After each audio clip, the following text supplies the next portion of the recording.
I grew up watching Sting and, all these guys. So that was my childhood.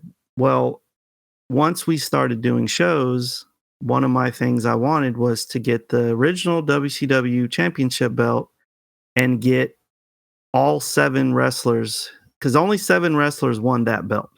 Yeah, that specific design, yeah. Yeah, I wanted all the 7 people to do it. So I started with Ric Flair. That was before I knew him.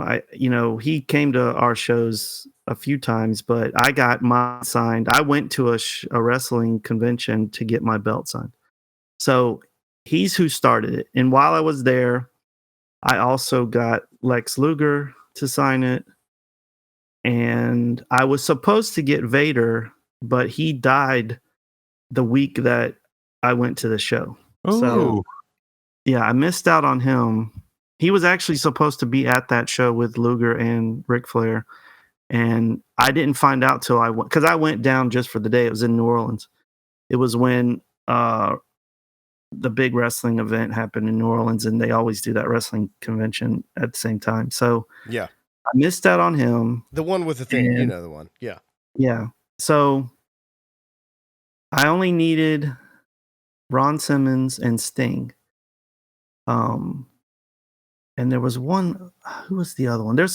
I think it's 7. Anyway, so I found out where Ron Simmons would be, and I went to the show where he was, and we had already worked with him before. I didn't have the belt then, because those belts are expensive. Yeah, they are. I'm sure, yeah. They're like, what, those like are $400 a piece? Yeah, $400 or $500, depending on the width of the metal or whatever. Yeah. So I went up to Ron Simmons, and he knew me at this point. So he's like, what are you doing here? And I was like, oh, I'm just, seeing who's here. I kind of like going to shows when I don't have one.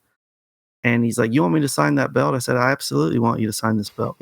So he signed it. And then Teddy Long was standing next to him, who used to manage Doom, which was Ron and Butch Reed. Yeah. And he rode up and down the road with the acolytes and all that stuff. Yeah. Yeah, before I knew what was happening, Teddy Long had grabbed the belt and started signing it, and I was like, "What?"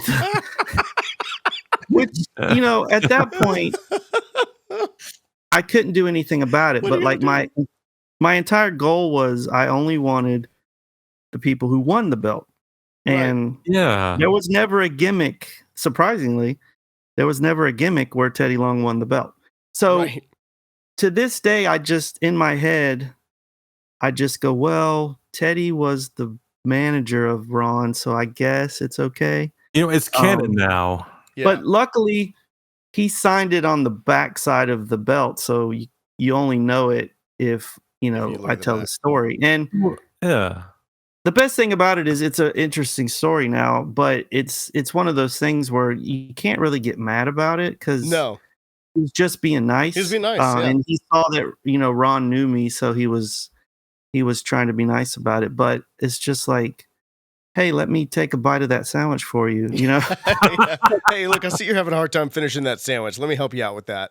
That's a decent Reuben. But like, and like, what do you do? Like, you're not like, oh no, actually, no, Teddy Long, I don't want you to sign that. Like, and of course, it wouldn't take much to get the signature off. But at this point, now it's just now it's a good story. It's a fun story, yeah. So, and I, eventually got Sting to sign it.